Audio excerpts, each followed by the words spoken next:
Innovating Education Learning World in association with WISE, an initiative of Qatar Foundation.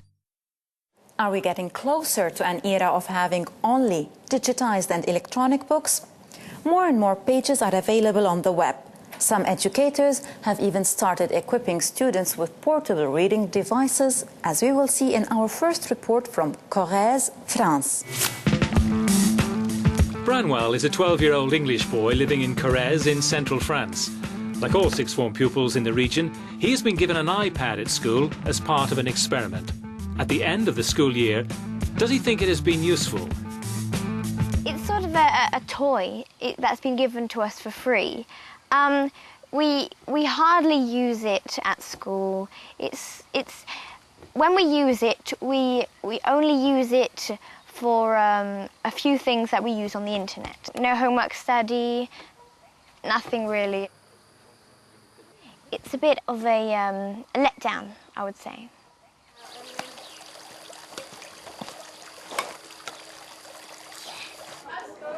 €3,300 electronic tablets have been handed out in Correze for a total cost of €1.5 million. In the library class, instead of encyclopedias, students surf on the wide world of the web. C'est un bilan mitigé. The advantage of the iPad is its size. I don't think it replaces the book, at least I hope it doesn't, otherwise we school librarians are going to disappear. But it's a good support tool. Mais c'est un bon complément. J'ai pas encore tous les documents, donc vous ne partez qu'après m'avoir envoyé vos mails avec vos documents. The science teacher has come up with ways to work on the classification of species, moving the images on the touchscreen.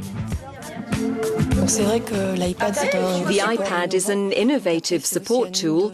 It's then up to us to adapt the way we use it in teaching and discover the best way.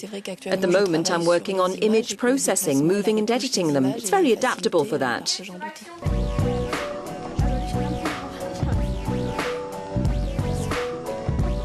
We use it for mental arithmetic. That way, the pupils can record their answer and store it.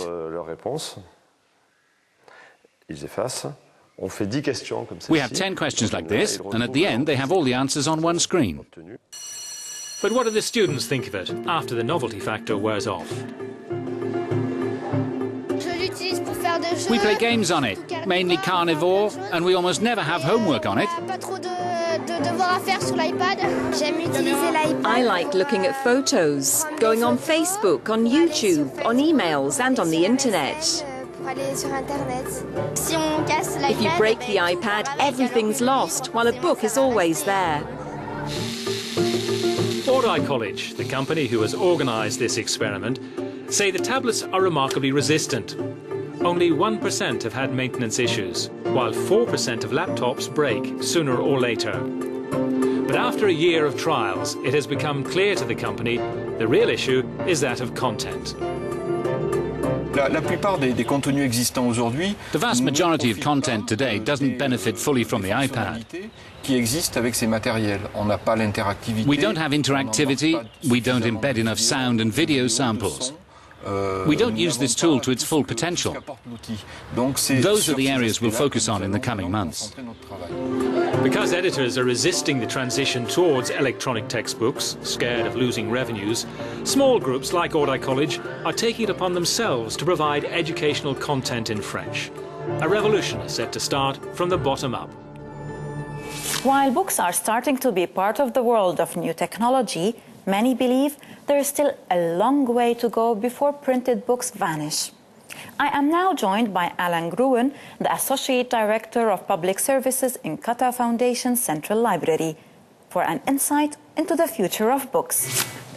Mr. Allen, is it really still a long way off before books like these disappear?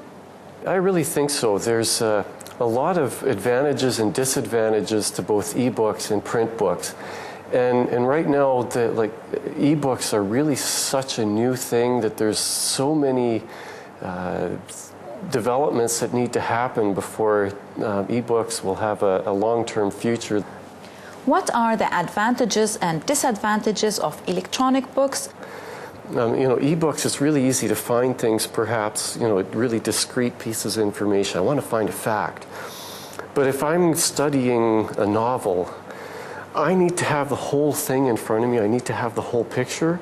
And I think that's the case for a lot of subjects. You need to have the whole picture in front of you in a book rather than just something on the screen in front of you.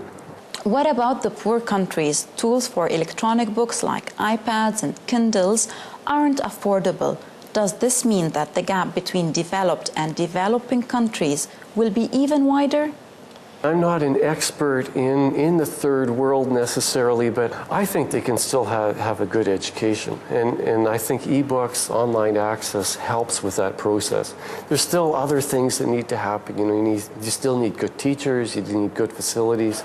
But accessing information is one big piece of that puzzle. Students need something to learn, and e-books, online databases, gives access to the world of ideas, the world of information.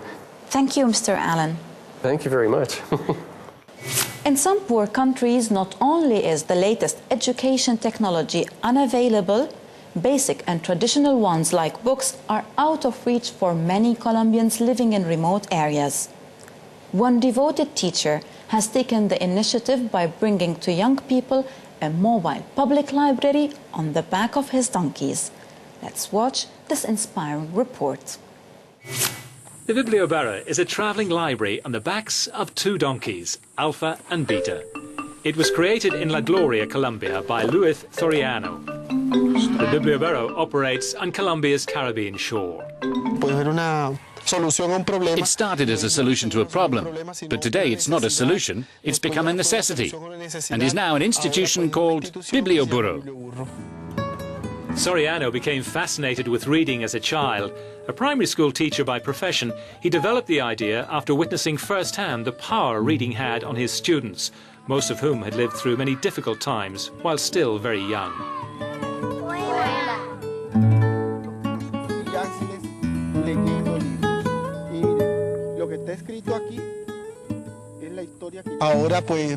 Now we see children interested in reading, in participating, children who have a better quality of life. I want all the children of this area to know what it is to have access, that those who don't have the chance of the city kids will get a broader education, that they will think of the others when they communicate and in the way that they think. Children's adventure stories are among the most popular books in the Biblioboro's library.